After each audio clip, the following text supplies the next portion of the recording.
We're now moving into this story about the CEO suspect arrest. And I do have recent updates that happened actually right before we went live. So we have quite a bit to discuss. So yes, they did arrest a gentleman by the name of Luigi Mangione. I want to start with that arrest video here so you can see them, the police gathering him here. And then we're going to go into a little bit about Luigi's background and we'll get to what his lawyer said today. So this is him after he was arrested.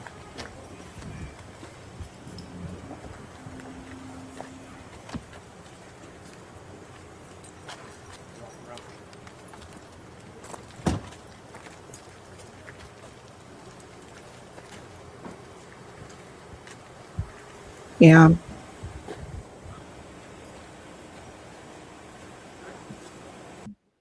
So that was an arrest there. And notice that you see NYPD on their jackets there. At least this one right here says NYPD.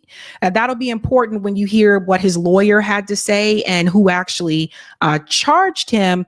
And then I want to get to the McDonald's story. So how did they find him? Apparently there was a McDonald's employee who saw him and thought, well, that looks like the guy who killed the CEO healthcare dude, right? Contacted the police and they came to get him. Now, there are some things about this story that don't make sense to me, and you guys can let me know how you feel about it. Feel free. How is it that they find this guy just chilling at McDonald's with the book bag, with a manifesto, with the weapon, with a fake ID, just in broad daylight? The guy that they were looking for 5 days, just all of a sudden is right out there in the open at McDonald's with everything that the police would need to link him to the crime. So either he wanted to get caught, which I would question that as well, because if he wanted to get caught, then why did he flee the scene? Or is this really the person? And I think that's the question that some of you guys ask. Is this the person? Is he being set up? Some people are mentioning MK Ultra. Like, what is this really about? I want to tell you what one of the witnesses at McDonald's said when he saw him. He actually thought it was a joke. Listen to this. Oh, I didn't really see a whole lot. I mean, a group of us are here every day. And one of my friends, and I thought he was kidding. When the shooter, I'm assuming was the shooter who they made the arrest on, came in, he made a comment, "Well, that looks like the shooter from New York." But I thought he was, the group of us, I thought it was more of a joke. And we were kidding about it. But then as it turned out, it was him. And like I said, the employee that thought it was him that I guess started the initial investigation on it. I talked to her later. I said, was I here when he came in? And she goes, yeah. And she goes, actually, you and your friends and all were making a joke, almost like saying, you know. And that's pretty much about it. I mean, he ordered, went to the rear of the store and sat. I passed him whenever I left. I left and went to church, come back, because I heard there was an arrest. I didn't know which McDonald's it was, but it was this, where we were at. I think I looked at the guy, but his back was to me. He did have a backpack, but my friend Mike that said this, I asked him again this morning. I said, were you kidding or not? He said, no, I was serious. He goes, the backpack, the jacket all resembled the one he said the day of the shooting. There was no reaction from him whenever my friend said that. And the worker, if she heard us talking, he had to have heard us, but there was no. Somebody told me he was here this morning, they think a couple days. I don't know if that's true, in Altoona. And I'm anxious to see more that comes out to see if that is true. But I don't know. You know, I know it was raining pretty good yesterday morning, and I was surprised he stayed here as long as he did. You know what I mean? Being on the run or whatever, you know? Yeah. So that's another thing. So this gentleman was there at McDonald's when him and his friends said, oh, well, he looks like he could be that guy. But, you know, they were kind of jokingly saying it. But apparently it was a McDonald's employee that contacted the police and said, I think the guy is here, etc. It is interesting. And we'll get into a little bit more information here. One of the things I think that you should hear, I think this part here is very important. This is after he was arrested. Let's get into this clip here. CNN has just obtained a photograph of the gun found on the suspect in the shooting of the CEO of United Healthcare. Take a look at this new photo obtained by CNN's John Miller. It's the weapon recovered by police earlier today when they detained 26-year-old Luigi Mangione. New York police officials say this is a ghost gun, meaning a handmade weapon that could have been 3D printed. It's not the only potential evidence police say they found in Mangione today after a McDonald's employee spotted him eating inside the restaurant and called 911. Police say they also found a multi-page document on the suspect, and a source says that document criticized the health insurance industry and included the lines, quote, "These parasites had it coming," and, quote, "I do apologize for any strife and trauma, but it had to be done," unquote. A private memorial is being held today for United Healthcare CEO Brian Thompson, according to a source. Thompson was on his way to attend his company's annual investor conference when he was shot and murdered last week in New York. Let's go straight to CNN's Danny Freeman, who is live for us outside the McDonald's in Altoona, PA, where Mangione was taken into police custody just hours ago. Danny, do investigators know how he ended up in Altoona? First of all, raise your hand in the chat or say, I didn't know, if you had no idea, you never heard of Altoona, Pennsylvania until this case, because I had never heard of Altoona. And Jake, that's still one of the biggest outstanding questions that we're hoping to learn. What brought 26-year-old Luigi Mangione specifically to Altoona and specifically to this McDonald's behind me? I'm going to show you just really. Oh. Looks like we're having problems with our satellite. Midtown Manhattan, where that crime. Oh. We got to go back to Danny. Danny, okay, yeah, so yeah, you broke up for a second, Danny. Go ahead, start again. Oh, got another hit. No, I was just going to say. Oh, maybe? Can you hear me? No, go ahead. Go ahead. We can hear you. Yeah, so Jake, I just want to describe to you where we are. So this is the McDonald's right here where Luigi Mangione was apprehended by police. Altoona police, they said that at 9:14 this morning, they received a call, like you noted, from an employee of this McDonald's, a female employee of this McDonald's, saying that someone saw who they believed to be someone who looked like the suspect in that United Healthcare CEO murder. Altoona police arrived here, right to this restaurant. They came inside, they spoke with this man, and sure enough, they ended up apprehending him. Now, they arrested him for charges unrelated to specifically the murder. They arrested him on gun charges, but on his person, notably, as you noted, they found that ghost gun. They found that suppressor. They found fake IDs. They also found a manifesto. Much of that, I believe, our colleague Bryn Gingras will get into in just a moment. But again, I just wanted to describe to you, Greyhound station that's right in this immediate area, Jake. The Greyhound station is maybe about an hour's walk from this point, maybe about 10, 15 minutes of drive. There's a local bus station right here. The question still is, why this specific spot, and how did he get here at 9:14 this morning, where he was ultimately apprehended by local law enforcement officials, Jake? So you guys see what happened there, right? Like they found him, obviously the call was made from a McDonald's employee, etc. And we'll get into some other things about why I just find this case to be very suspicious. But first and foremost, there was a reward for those who would report him and say, hey, we found him, or we think this is the guy. Originally, it was $10,000 from the NYPD. And I laughed at that and said, really, 10,000? That's it? And then the FBI offered an additional 50,000. So a combined $60,000 if you were to report that you saw him. However, there's a little bit of a problem with the McDonald's employee that made that call, and I want to show you this. This is insane. Bizarre reason why the McDonald's worker might not receive the $60,000 reward for identifying Luigi Mangione. So this is the catch, folks. Just because you called it in doesn't mean that you are going to get that reward. I want to get into a little bit of the specifics here about why they may not be able to get that. It says right here, the tip-off from the employee is apparently crucial to the case, but the question remains if the worker will be able to cash in on the $60,000 reward at all. The rules are complicated, so let's get into the rules. It says that the rules are complicated as they stipulate tipsters in with a chance of the FBI portion of the reward cannot nominate themselves.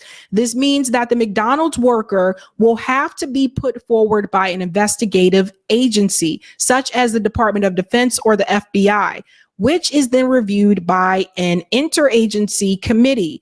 If approved, the suggestion is passed on to the Secretary of State, who signs off on the final decision. If that's not tough enough, the full reward amount could also be in dispute, as payment amounts are based on factors from the value of the information provided, the level of threat, the severity of danger or injury to people or property, and the degree of the source's cooperation. As for the NYPD 10K, the rewards program is granted through Crime Stoppers, where tipsters receive a unique reference number. This number is crucial as the tipster has to use it to call back or check the status of the investigation online before lodging a claim with the NYC Police Foundation and the Crime Stoppers Board of Directors. Long story short, this part right here. So if the informant called 911 instead of Crime Stoppers, they might be unable to make the claim. In both cases, the rewards will only be paid out if the arrest leads to indictment or conviction from the court. So the McDonald's employee could be waiting a while, and even at the end of it all, might not even get a damn dime. Zero Joshua says, sounds like trying to get your insurance company to cover a basic medical procedure, doesn't it? So that's the interesting part. People are calling the McDonald's employee a class traitor. I totally get it. But it's like you went through all that. This still may not even be the guy. But you went through all that, and then you still may not even get the $60,000. So that's the interesting part. Now, after he was arrested, we have to fast forward to this part here. There was a statement that he made to the judge, which I think you guys need to hear. Let's bring in that clip. Sure thing, Aaron. Well, yeah, I'll say just about an hour ago, I was there inside that courthouse watching as Luigi Mangione walked right past myself and a number of other reporters. He was wearing a blue shirt, blue jeans. He was, of course, handcuffed, and he looked, even in this court appearance, visibly distressed, but he kept his brow furrowed through the duration of this arraignment hearing. And I should say what was interesting, though, Aaron, is you said we haven't heard a statement from the suspect. He did actually speak inside of that courtroom to the judge and to all the folks who were in there. But it was on very selective issues, and I'll just kind of go through what we heard. The judge asked Luigi Mangione a number of questions, first about his identity. So Mr. Mangione confirmed that that is his real name. He initially said that his residence was in Maryland, but then the judge actually pressed him on that. And then he said, actually, I have lived at various addresses before then ultimately giving an address in Honolulu, Hawaii. Then he also said that he's worked for 3 years as a data engineer up until about a year ago, and he also told the judge that he has no drug or mental health problems that the court needs to know about. But Aaron, one of the most interesting parts of that particular hearing was actually his statements after the conversation about bail. The prosecutors basically stepped up there and made the case why they believe that this man should be held without bail. They mentioned that he is awaiting potentially an arrest warrant coming from New York City as one of the major reasons. But they also said that prosecutors noted that they found him with $8,000 in U.S. cash, $2,000 in foreign currency, his passport, and also a Faraday bag, which is basically a bag designed to stop transmission of cell service or other sort of things like that. At the end of his speech, the prosecutor's speech, Luigi Mangione said, I actually want to address two of the things that you said. He said, I don't know where that money came from. I'm not sure if it was planted. And then he also said that that bag was waterproof. And the term that the prosecutors used when discussing the Faraday bag, the ghost guns, the 3D printed silencer, was the prosecutors used a phrase saying this is criminal sophistication. Luigi Mangione said, I don't know about any of this criminal sophistication when addressing that. But it's just interesting, Aaron, that of all of the things that were mentioned in that court appearance, the two that he noted or took issue with was the currency and then that bag. Aaron? So that's interesting. He said that, well, no, that's not mine. The money's not mine. That must have been planted, etc. There are a number of things, too, that came to light. Number one of his friends was interviewed. I'm not going to show that again. You guys have probably seen that already. But one of his friends was interviewed recently, I guess like a roommate of his. The roommate was saying that apparently, I guess they were trying to get in touch with him for 3 months. Like friends hadn't heard from him for like 3 months or whatever. Okay, hold on to that piece. Then I saw right before I covered the story tonight, then I saw that his parents apparently filed him as a missing person back in November.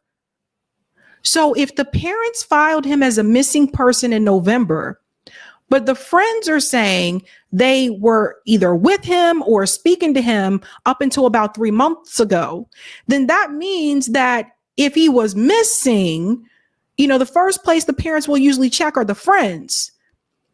So that means he wasn't really missing, but it seems like for whatever reason, he didn't really want to deal with them.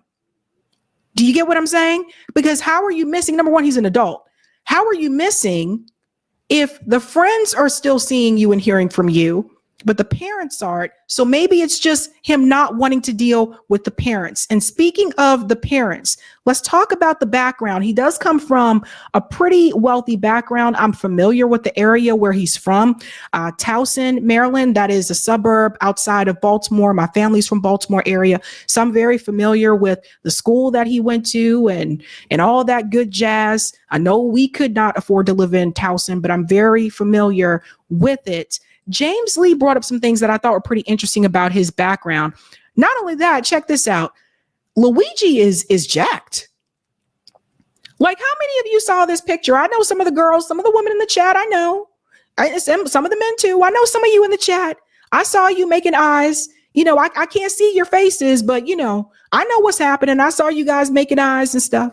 And y'all were like, damn, I know it. I know it. Listen to what James Lee said. So they caught the guy. The New York Times reported that Luigi Mangione was just sitting there at a McDonald's with the gun that he supposedly used to pew-pew the CEO. He was carrying a fake ID, and he was carrying a manifesto that supposedly said, "These parasites had it coming. I do apologize for any strife and trauma, but it had to be done." A little too on the nose, I have to say. There's just so much more to the story that's so peculiar. We have to get into it.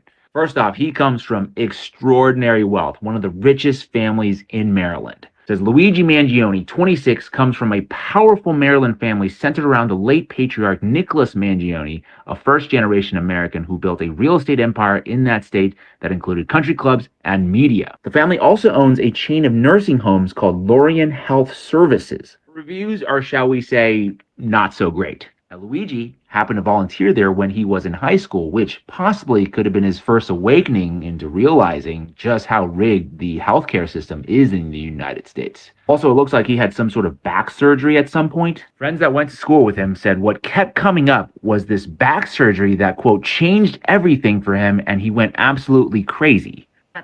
Just want to pause something. Did everybody hear that part? The back surgery. If you ever knew anyone that had back surgery, that is something that is incredibly painful. And it doesn't really leave you. Like, when you have back surgery, it's not like, after that, you just wake up and you don't have any back issues. That's something that does kind of stay with you. Let's continue here. Too crazy because he was valedictorian at his high school, at the prestigious Gilman School, an all-boys prep school that is known as one of Baltimore's toniest private schools. I had to look up what that meant. Apparently it means fashionable among wealthy or stylish people. And then he would go on to graduate from the University of Pennsylvania with both a bachelor's degree and a master's degree in computer science, learning about all kinds of stuff like AI, obviously a super smart guy, not a guy you would say was at his wit's end. Apparently also had a PhD. Wink, wink. Now, earlier this year, he left an Amazon review of the Unabomber Ted Kaczynski's book, Industrial Society and Its Future. He writes, when all other forms of communications fail, violence is necessary to survive. He was very active on social media. He was not shy about voicing his criticisms of the system, capitalism, corporate greed, psychology, philosophy, all kinds of stuff that he talked about. By the way, this account has now been taken down. But here's where things get odd. He stopped posting on social media altogether in June. This was his last post. It was a retweet of an Andrew Huberman podcast with Jonathan Haidt about smartphones and mental health, which leads me to believe that Luigi has been planning this for the last 6 months. CNN reported that posts addressed to the X account suggest that some of Mangione's friends had been trying to get in touch with him since earlier this year. In July, one user tweeted at Mangione, quote, "I haven't heard from you in months," urging him to respond to his wedding invitation. 3 months later, another user posted, "Hey, are you okay? Nobody's heard from you in months, and apparently your family is looking for you." So if nobody could find him, how did he get caught? That is a good question. Good question, James. If nobody could find him, how did he get caught? When people don't want to be found, they will not be found. Supposedly just sitting at a McDonald's, according to the police chief. Some people online are positing that this is just all too perfect, and they doubt whether this is even the guy. Possible, but I think Luigi wanted to be found. There was a YouTube video that went live shortly after he was arrested that was posted to an account under his name that said, "If you see this, I'm already under arrest," with a countdown clock. And if this goes to trial, Luigi is going to have a huge platform to espouse to the entire world to explain why he did what he did. And that YouTube video is gone. So if you look for it now, you won't be able to find it. Perhaps worse for United Healthcare, they're going to be subject to all kinds of discovery where more dirty laundry is going to be aired out about their scummy business practices that now the public is going to have even more knowledge of. Oh, and last thing, this is something pretty interesting. When I started screenshotting his account this morning, he was following 77 people. Later on, when I went back to his account again, I noticed that his following count dropped. So unless he's actively using Twitter/X right now, that means that people that he used to follow have now gone in and actively blocked him. Probably, maybe. People piece the fuck out. Maybe because they don't want to be associated with this guy. Now, one of the most prominent people who I found that unfollowed Luigi is Ryan Holiday. He is the author of this New York Times bestselling book called The Obstacle is the Way, The Timeless Art of Turning Trials into Triumph. And an excerpt from the foreword of this book reads, quote, "This will be a book of ruthless pragmatism and stories from history that illustrate the arts of relentless persistence and infatigable ingenuity.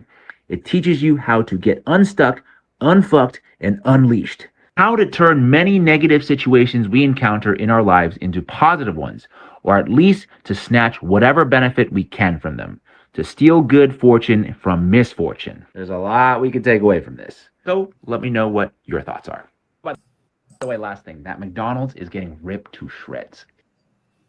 Yeah, I can imagine. So one thing I do want to add, the YouTube video, which he was talking about here, somebody else has already made claims to that. So again, that's the thing with YouTube. We don't really know if he created that or not. But at the time we weren't sure. But like I said, this situation to me is just very suspect. And Ron Baclone had some great, questions here. He said, Luigi Mangione. So y'all want us to believe a dude who went to Penn, who head to the Midwest instead of the Canadian border. Also, after 5 days, the farthest he got was Altoona? Sorry, other than a light resemblance in an unconfirmed photo, none of this adds up. I agree with Ron Baclone. Like, this is very confusing to me. Make sure you answer the poll question that I have there, guys. I just don't, it just seems too put together. Like, this guy has been gone for 5 days and he's just sitting right here at McDonald's out in the open and he has all the evidence that we need. It just felt weird to me, unless you want to be found. And then there's something else that happened, and I really want to pick your brain about this one, folks. Martha shared this on Twitter. It says, First picture of CEO murderer suspect Luigi Mangione inside prison holding cell shortly after his arrest. Now, I need to ask you guys some questions. And this is for all my peeps in the chat.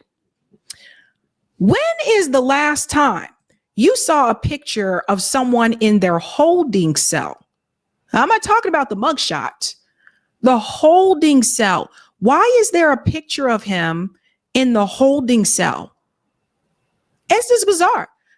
You know, we didn't see a picture of Epstein in a holding cell. We saw mugshots. We didn't see a picture of Diddy in a holding cell. Usually you just see a mugshot.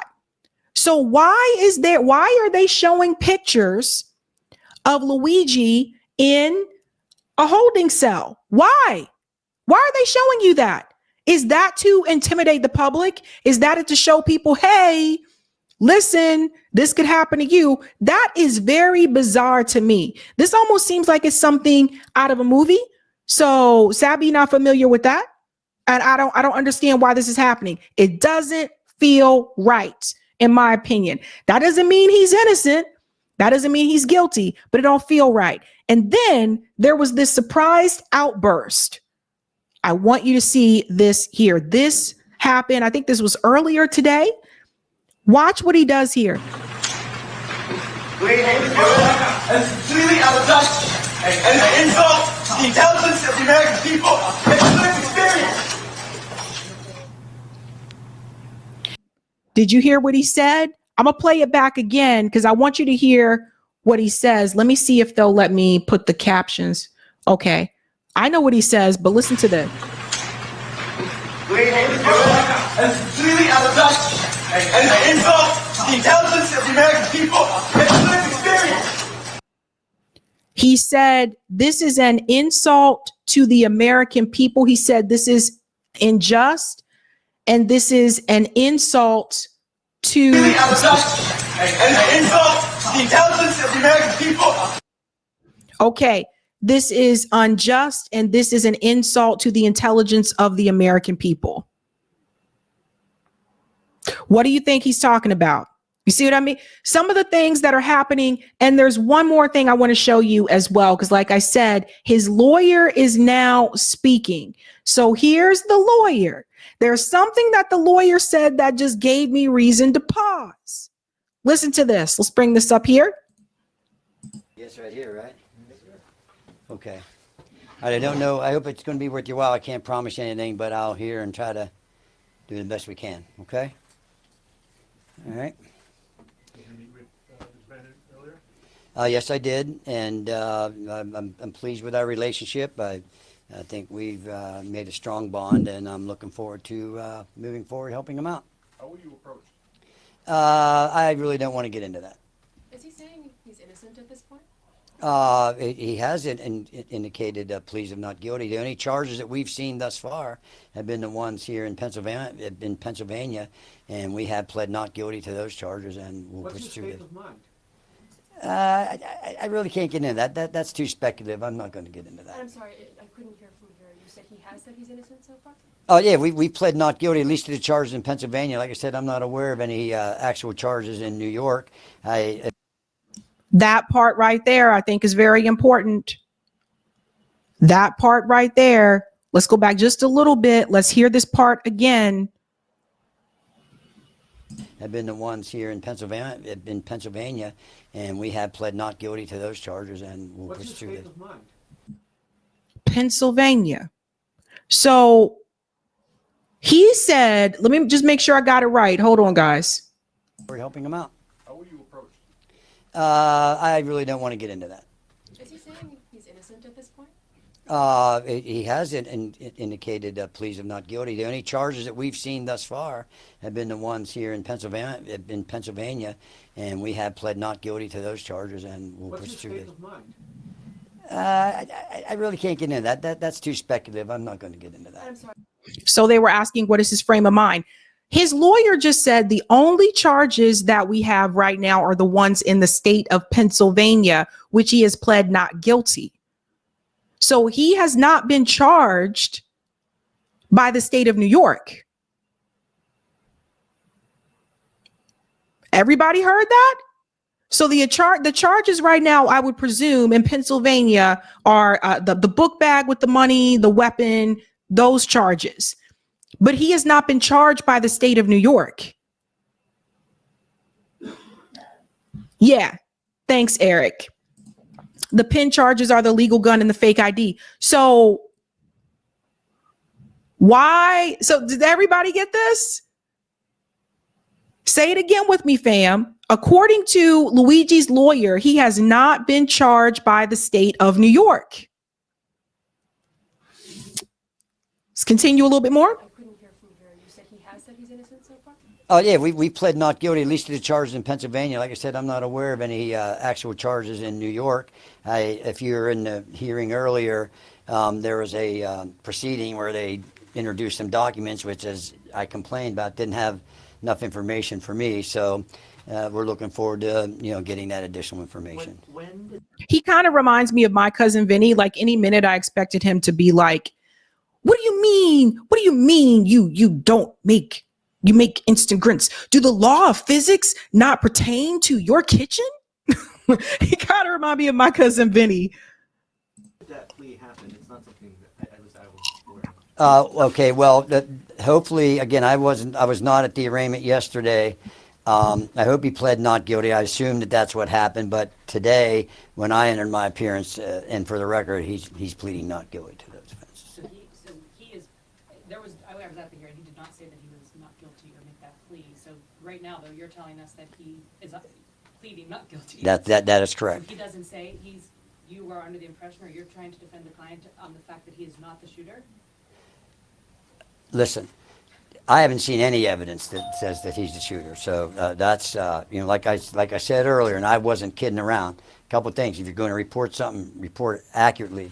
And remember, and this is not just a small thing, the fundamental concept of American justice is a presumption of innocence, and until you're proven guilty beyond a reasonable doubt. And I've seen zero evidence.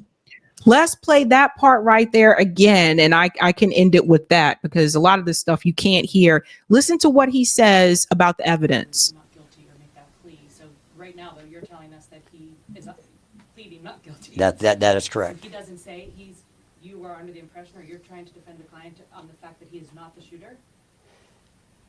Listen, I haven't seen any evidence that says that he's the shooter. So that's, like I said earlier, and I wasn't kidding around. A couple of things. If you're going to report something, report it accurately.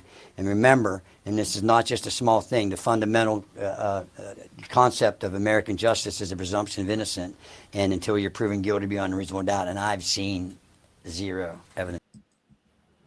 So he just told you that he hasn't seen, that's his lawyer. He hasn't seen any evidence that points him to the shooting in New York. What is happening here, fam? Let me say something, fam. I'm going to forewarn you now. If they fuck this up, if they got the wrong guy, oh my God. If you think corporate media, if CNN, MSNBC, if you think your ratings are low now, if they think they're struggling with their ratings now, if they're upset that viewers have left them now, if they got the wrong guy, they will never live this down. Never, never, never, never, never, never, never, never. They will never live this down. Again, we don't know. This is why I continue to say allegedly, accused, because right now we don't know. What does this say on the board? Who done it? Who done it? We don't know. For all we know, he could be framed. We really don't know. So that's what we got to go with right now, because that's the information that we have. The lawyer just told you he hasn't seen any evidence that points him to the shooting in New York.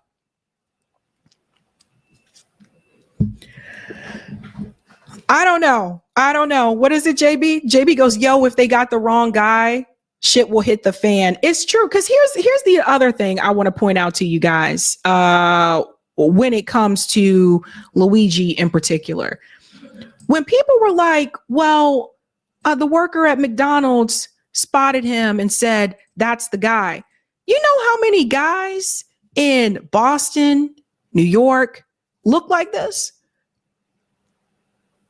This is why when they showed the picture of the shooter and they were like, this is him, this is who we think it is, I was like, that's a lot of people. I don't know. Again, not saying it's not him, but we don't know that it is. So we got to remember, innocent until, proven otherwise. I don't even say innocent until proven guilty anymore, because sometimes people are locked up for things that they did not do. So I say, innocent until proven otherwise. Crazy stuff. Marvin, yes. Marvin knows what's up. He said, I seen a guy that looked like that yesterday. Yeah, that's what I'm saying. So I don't know, guys. I don't know. I'll keep you posted on the story. I'll continue to follow this, because I'm telling you, going into 2025, this story is going to be a big deal. Going to be a big deal. Let's see. Let's go to some of the comments here. Thank you. Thank you. I know myself. You want me to believe he let himself get caught because they relaunched the McRib? That's a cute one. I know myself. Thank you, Zoe. The shooter didn't have a unibrow. Mangione does. You can always shave that though, but I hear you. Satra says, yes, Altoona, PA, known for steel. Hitler planned to bomb Altoona during World War II. Interesting. Satra, you know some things. Thank you, President. Healthcare activist eating McDonald's. Something is filet o fishy. You guys got jokes tonight. Thanks, I know myself. My spidey sense continues to tingle here. Is it just me, or does this seem like a Dark Mirror episode? Definitely not making sense. Hashtag free Luigi. It feels very weird. Thank you, Ava. Wasn't Jennifer Beals' character in Flashdance from Altoona? Oh, I think you might be right. I haven't seen that movie in a long time. Thanks, Dino. Genocidal Democrats are not left. They're murderous right-wingers. Keep up the great work, Sabby. Thank you. Thanks, Marcus. If the jury nullifies this, a new rite of passage for male teenagers is born. The only narrative that helps us, he was it. Yet, he did nothing wrong. Lana says, yes, back surgery at that age means a lifetime of pain and pills. Interesting. Thank you, Louise. The State Department is still offering a 10 million reward for Mohammed al-Jalani, the new leader of Syria. I filed a tip. Dude, he is in Syria and on CNN. I want my 10 million. You tell him, Louise. Thanks, Staccato. I thought they found the book bag in Central Park. They found a book bag in Central Park. We don't even know if that was the one, but I remember that. How's he got it in PA when they arrested him? Lots of questions, David. That's what I'm saying. We all got questions. Thank you, Unemployed Scholar. Wasn't he the one who shot the CEO?